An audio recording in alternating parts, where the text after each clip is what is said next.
In these festive times, we are talking about one of the more controversial DPS specs since its inception. We're talking about Augmentation Evoker. Now, Augmentation has been quite controversial to many because it's not a real, true DPS spec. It's a buff spec, a support spec.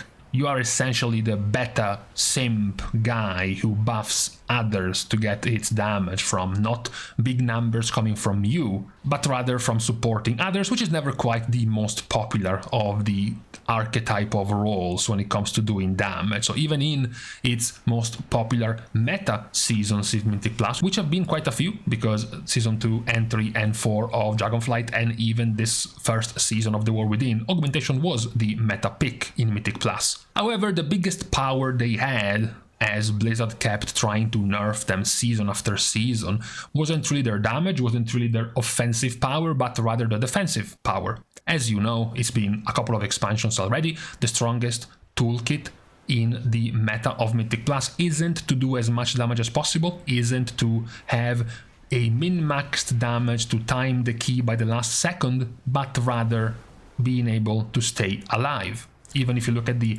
top level keys right now in live, you see that the highest Gambit key was done with 3 minutes 20 ahead of time. The highest Ecodome key was done with 5 minutes 44. The highest Halls of Atonement key was done with 4 minutes 45, and Streets with 4 minutes 44. So obviously these guys were chilling. They had no problems with damage in these keys. Their problem was their inability to push one key level higher, even with this much free time, because they can't stay alive. They can't survive higher level keys. And Augmentation was the cheat code for many seasons, because it gives primary stat from Ebon Might to your tank. So tank has more strength, they have more dodge, parry, block, more absorb shields, more self-healing, they have more armor. They give primary stat to healers, so they can beat healing checks more easily, and then of course the Evoker utility of being able to have Rescue and Zephyr for extra defensiveness, etc, etc. So that was their power, not even the offense they were bringing, but rather the overall defensiveness, which has been nerfed over and over. They fell out of the meta after Season 1, they have not been back in the meta for the rest of this expansion. In Midnight, they are receiving quite a lot of powerful QOL, which you wouldn't say so by looking at their talents. Let's just play spot the differences. This is the old talent tree of Augmentation, and this is the new talent tree of Augmentation.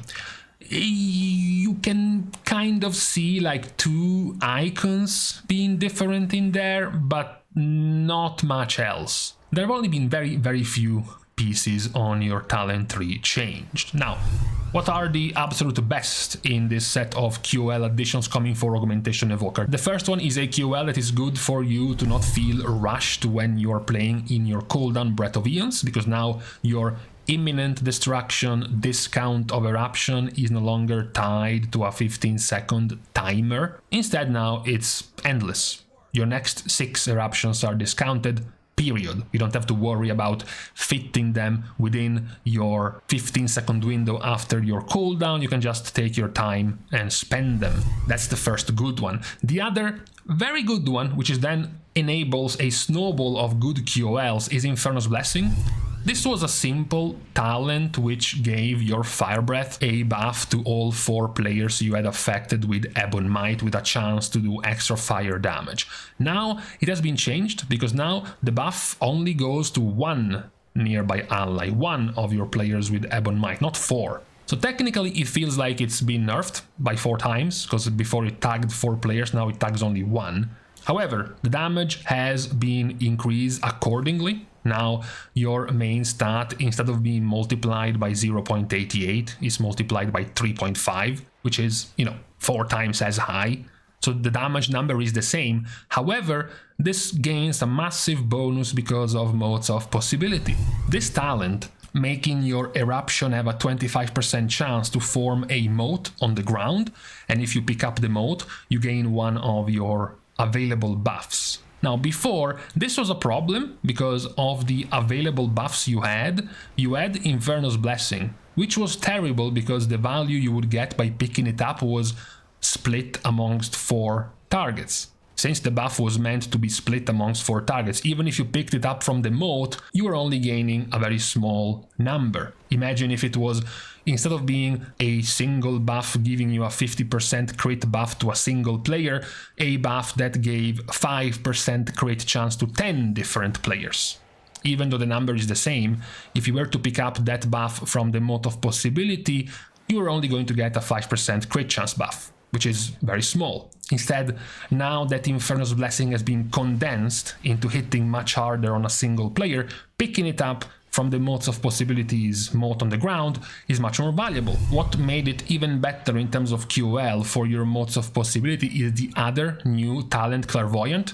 Motes of Possibility may now grant prescience to allies and also have a 10% chance to activate, so now every eruption has a 35% chance to spawn one of these modes instead of a 25% chance. So before you went from being able to spawn from these modes a very weak Inferno's Blessing, a terribly weak Symbiotic Bloom, and then your Mastery, Shifting Sands, which is good.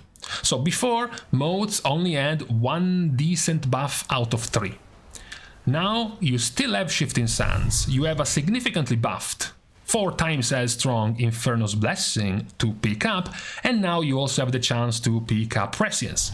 So you went from 1 good buff out of 3 that could spawn from these modes, from these orbs on the ground, to having 3 good buffs out of 4. And also now they spawn more often. 35% chance per eruption cast. So now this has been increased significantly in power level. What makes this even stronger is that this can still work regardless of whether or not you are actually talented into Inferno's Blessing, especially now that Inferno's Blessing only tags 1 player instead of 4. You can forego talenting into this and letting your Inferno's Blessing come from your motes, without actually putting the talent point into Inferno's Blessing, because you want to spend them to go down the Motes of Possibility line, giving you the Prescience spawn from the motes, the extra proc chance from the motes, as well as the triple guaranteed eruption cast and triple guaranteed spawn of the motes every time you use Deep Breath. So that is also a very good QOL for Augmentation Evoker. Imminent Destruction not being tied by a duration anymore, Inferno's Blessing being much stronger on a single player, meaning that now when he spawns from motes, he's gonna be much stronger, and Clairvoyant as a passive, also giving you Prescience as a possible spawn from your motes. Now, at first glance, Ebon Might, the key of your entire toolkit, has been nerfed. Before, Ebon Might was a 5% primary stat buff going on to 4 players. So 5, 5, 5, 5, the maximum stat buff you were giving out was 20%. Now it's 8% on 2 players, so it's 16. And then it's gonna get reduced, split, for each extra player past the first 2. So it's 8 and 8 on 2 players, it's 5.3, 5.3, 5.3 on 3 players, it's 4% on 4 players. If you are in a raid with 13 other DPS players, then it's gonna be 1.23% per player. But the total amount is still 16. So you went from 20% of live to 16. The reason why you've gotten this nerf is because you get it in a much stronger version thanks to your Apex talents. So initially, your main cooldown Breath of Eons spawns a copy of yourself for 20 seconds, which uses your abilities. Now, these abilities don't actually synergize with your toolkit, so your duplicate casting Fire Breath doesn't actually give you more Ebon Might duration, or the duplicate casting Eruption doesn't reduce the cooldown of Upheaval, it's just for damage. And also knock up, because Upheaval from your copy actually does knock up enemies, so it's pretty good in Mythic Plus.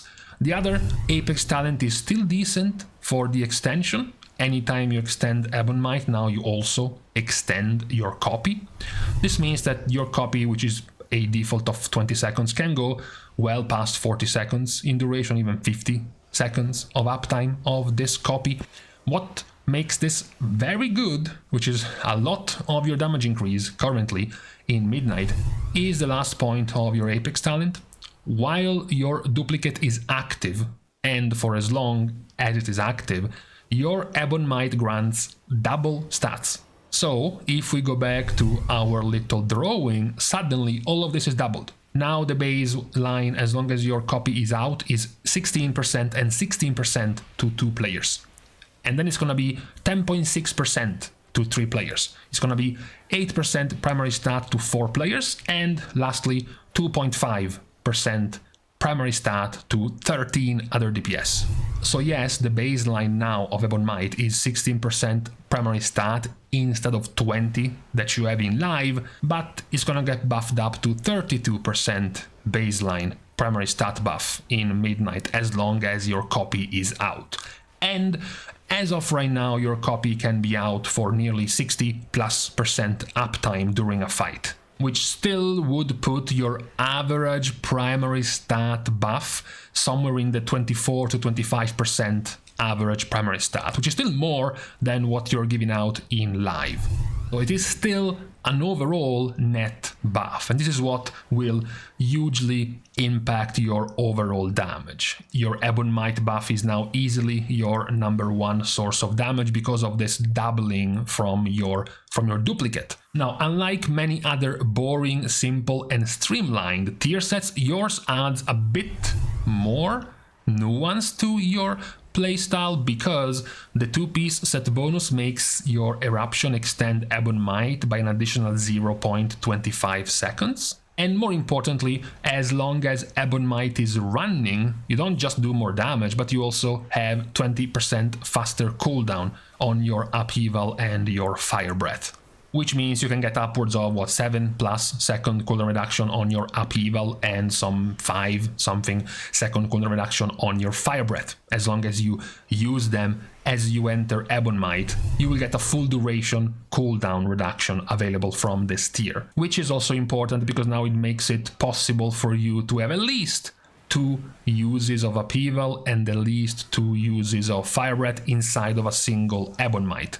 Now, admittedly, if you were expecting some significant changes to the specs, like I bet Blizzard is going to go away, the support style is going to go away, making this a buff bot because it's hard to balance, so they will just give up and make them a standard DPS, right? That's not happening. Comfortably over 50% of all of your damage will come from buffs. Either your main Ebon Might, your secondary one, your mastery, your verse buff from your mastery, your tertiary buff, which is prescience, the crit buff. These will still be there and will all be your main source of damage right alongside your spammable eruption. That part is not changing. The only change which might depress a little bit the players that were into the kind of playstyle where you spent more time playing AUG while being on a Google sheet trying to figure out the numbers, because now most of that figuring out is gone. There is not going to be practically any tinkering or thinking around Ebon Might, because now Ebon Might is essentially an AoE button. You buff everyone depending on the size of your party or raid. You don't have to click and target your Ebon Might. You practically also are gone in using your targeted prescience, choosing your targets for prescience, even more now if this mode of possibility playstyle is the way, because you will be flooding your party, especially with so many modes. You will almost certainly have constant presciences running on the entire party, so you don't even have to worry about who you're targeting with prescience anyways. So you will essentially get an auto-targeting Ebon Might, an auto-targeting prescience. Shifting Sands will happen by itself when you cast your empower spells. Your duplicate, your copy, will work by itself. It's not like your Beast Mastery Hunter pet, which can do things when you press buttons. Your duplicate works on its own, and currently, since the strongest build by a large amount is Scale Commander, especially Mythic Plus, your bombardments and your squadrons spawning will also work by themselves. So really, still, the most things you have going for yourself are still putting down Fire Breath and Upheaval inside of your Ebon Might for extensions, and then spamming Eruption.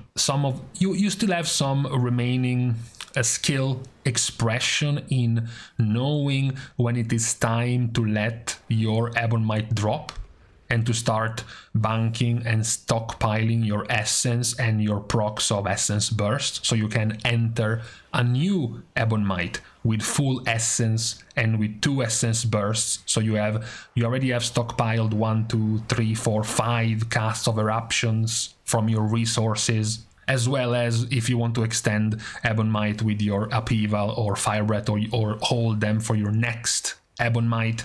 That's just about the one kind of min-maxing you have left for augmentation, but it's definitely not nearly as complex as it was before in terms of micromanaging the kind of buffs that you were dishing out before. Ebon Might and Prescience, which are now way more easily automated as a spec. So technically, yes, it is still a spec, and unfortunately, if you were really into that kind of stuff, like right now in here in live, you had tools like Details, which could at least show you in theory the damage you were doing as an Aug by showing you the potential, the theoretical DPS you were doing based on the buffs on the meters. When you switch over to the current beta version, of course, Blizzard's scuffed damage meter has none of that.